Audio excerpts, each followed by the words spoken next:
Welcome to the Fight Night Daily Podcast here from Boulevard City, Times Square, Riyadh, Saudi Arabia for 5 versus 5. I'm here with the one and only, he's here with me now, Spencer Oliver. What a walkout grand arrivals tonight. What a week, what a place, what a setting. Absolutely, listen, and what a card we've got on Saturday night. You know, I think that we thought with the collapse of Dimitri Bivol versus after Beterbiev, the card may fall to pieces, but actually it's gone from strength to strength. We've got 6 fights on there, and every single one of those could be a top of the bill anywhere in the world. Absolutely right. Well, let's go through the cards. We've had this amazing setting tonight. Frank Warren against Eddie Hearn. Hearns versus the Warrens. 2 sporting promotional dynasties, behemoths of British sport, up against each other. They put their rivalry on hold. Weirdly, Frank Warren and Eddie Hearn are getting on really well with each other. It's an amazing relationship. Neither man wants to win.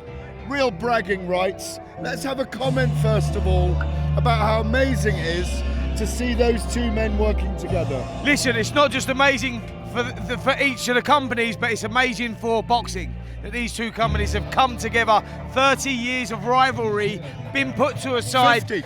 Yeah, absolutely. Going back to the fathers. Exactly. Yeah, I mean, it's absolutely insane. We never thought we would get that day. We have got that day, and we are getting the fights that we have wanted to see. As a boxing fan, these are the fights that I have wanted to see. Real 50-50s, politics aside. It's great for the sport. Do you know, it's so intense, the rivalry between the 2 families.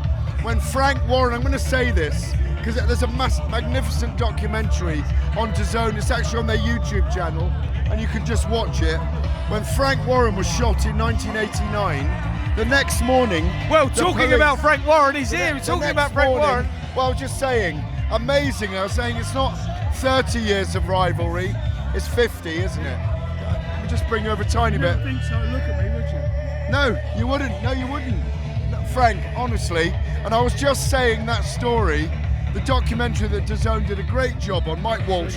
Well, you were, because they came with you for the day, you were in there with Syed, your driver, going in to announce Adam Hamid that day. The day after that terrible incident at Barking Theatre, the police knocked on Barry Hearn's door and wondered if he'd shot you. That's how big the rivalry was at the time. Isn't that extraordinary? Yeah, but I knew it weren't him, no. I definitely knew it weren't him. Too shaky with a gun. Yeah, I couldn't shoot straight. You are a legend. You really are. You are ridiculous. We were just saying, you and Eddie get on the surface. Oh, here he is, the big one himself. How are you, Ed? What, Dolce & Gabbana?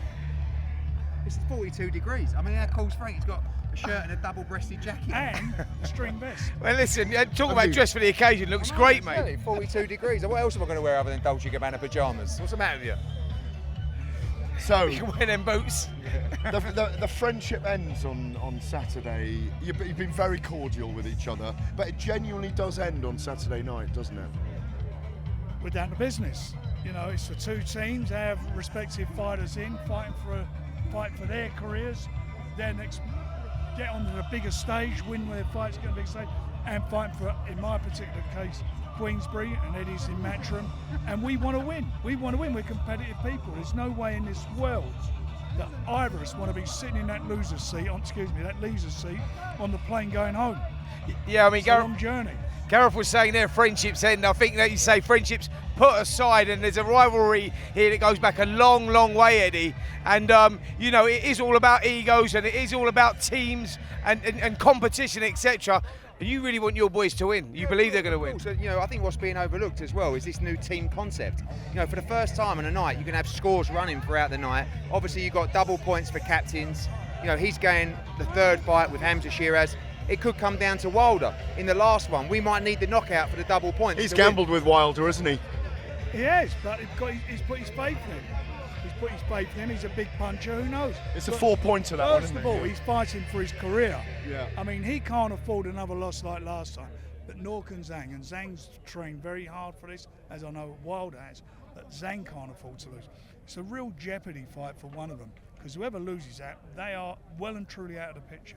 no doubt about it. I think it's fair to say, though, guys, that they are real 50-50 fights. You know, we've all got an opinion, you all got an idea, and maybe your hearts lead your head in some of those fights, but they are genuine 50-50 fights, difficult to call. Absolutely, and that's the beauty of it. 5 world-class fights, 1 world championship, another, you know, right elite world heavyweights, the other 2 fighting for a shot at the world heavyweight title. Every fight is a pick 'em fight, and you're right. You know, we got our favourites in the fights, but you really wouldn't put your house on it. I mean, anything could happen in those fights. I think you're going to see a lot of stoppages, and when you look at them on paper, there ain't one dull fight on the night. I mean, we're not just talking about competitive fights, we're talking about brilliant style matchups as well, and they're all desperate to win. I mean, Willie Hutchinson and Craig Richards, they've been ready to go backstage, up on the stage there. Look like they want to I know, fight. yeah. Really. Because it's massive for them. What about the other heavyweight fight? Daniel Dubois against Flip Hrgovic. Again, pick a winner in that. And what's coming afterwards? The rumours are, and it's spoken up by everyone, it's Anthony Joshua at Wembley next September the 21st or the 28th. That's an amazing fight as well, isn't it? With so much jeopardy on the line. Of course, there's a lot of jeopardy. Who for wins it both. though? Asia. Who wins it? Who wins the fight on it? Daniel. That's why he's in there. What do you think they put him in for? He has everything. But He has everything. But there's huge opportunity for the winner. Let's just say that, you know, huge opportunity for the winner of this one moving forward. Yeah, of course there's a huge opportunity. Could be a headline at But Wembley the end of Stadium. Don Charles just told me he's going for the knockouts against Well, Hrgovic. he's got to. He's got to. That's what he'll He's be a big looking puncher. for, and he'll jump on him. He's going to jump on him from the beginning. He's got all the tools to do it, and all he's got to do for me is put his heart and soul into it. That's what he has to do. And he does that, he has a magnificent chance of pulling it off. Do you know what? If you two went at it now, you jump on him quick and knock him out. I just know it. I just know. Sorry. I'm picking him in my head, not Come my at him with heart. those silly I'm not glasses saying and I jeans wouldn't want you to win. And boots. I wouldn't. Don't forget the boots. Thank you very much, Frank. Thank you, Eddie. Thank you, Frank. It's 45 degrees, he's got off now boots on. I got off lightly there. Wish he's Russell Crowe. Cheers, Eddie. Thank you. Cheers. Thanks, Frank. very much. Thank you, Frank. Wow, okay, so the boys are on form, the boys are in town. Can you feel the energy in Frank and Eddie? It's amazing. Listen, you can see how competitive it is. That's what it is. Yeah. There's a lot on the line for both of these guys with the history of the families and the companies going back as long as it's gone back. It is all about bragging rights, and that's where we're at right now. And it's a concept that is going to continue. Eddie's coming with me to do a show tomorrow on local radio here, by the way. They're both real. I'm not sure he's going to come now after that. No, maybe not. No, but listen, he's a great sport, and they both are. They're both very, very strong individuals. I reckon that's the 10th time I've been with both of them together now over the last few months. There is actually a chemistry there as well. And I'll tell you what, and you said it just now, I think they're going to continue working together. Yeah. And it's for the benefit of the boxers, the fans, and themselves promotionally, and ultimately us as well. I totally agree. You know, I think it's it's good for boxing. And it's good for the boxing fans. It's good for us as boxing fans as well. We're here and we're getting the big fights that are made. It's great to be back in Saudi Arabia. Right, let's us go through these 5 fights now. Then let's start with Willie Hutchinson. No, let's start with Bivol and Zaman. It's a tough fight for Zaman. He's Libyan. He's undefeated. He's been training in the UK.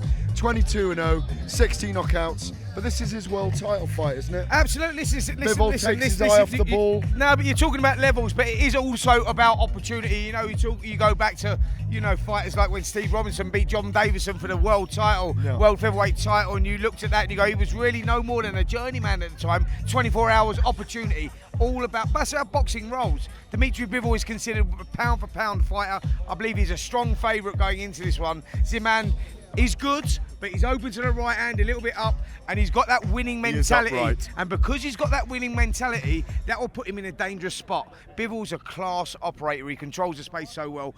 That's probably the easiest one for me to pick, maybe on this card, because I just go Dimitri Bivol, all about levels. Bivol's a big favourite in that one for me. I agree with you, and Bivol is the zen of boxing for me and the zen of existence. So quickly on to Willie Hutchinson and Craig Richards.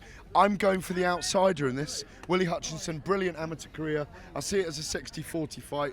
Craig Richards is proven and tested at world level. He had a great fight against Bivol. How do you see it? Yeah. He lost the fight on points. Yeah. How do you see he it? put a great fight against Bivol up until the 7th round. He was in the fight and he lost it in his last two rounds. Just didn't believe in himself enough. I think that he's taken a lot of confidence from that fight, you know, and all right, he was unlucky against Joshua Buatsi. He lost that fight as well in a very competitive fight. But I think that he's just sort of learnt. He goes back to the drawing board. He comes back. He's very difficult to beat. And for that reason, and that reason alone, I'm going for Craig Richards. I think that experience is going to play its part at this level. Two of the closest fights on the card now. Ray Ford against Nick Ball for the WBA featherweight title. Should be a unification, frankly. That's a terrific fight. That is a brilliant fight. Ray Ford is a great fighter, and I think when he won the title last time out, he showed a lot of character. There was times in that fight where it was going against him. He picked up a bad cut on the eye as well, but like I say, he's just stuck in there. He gritted his teeth, a little bit like Cole Frotch used to do when he goes. He reminds you of you, doesn't he? Absolutely. He just went through it,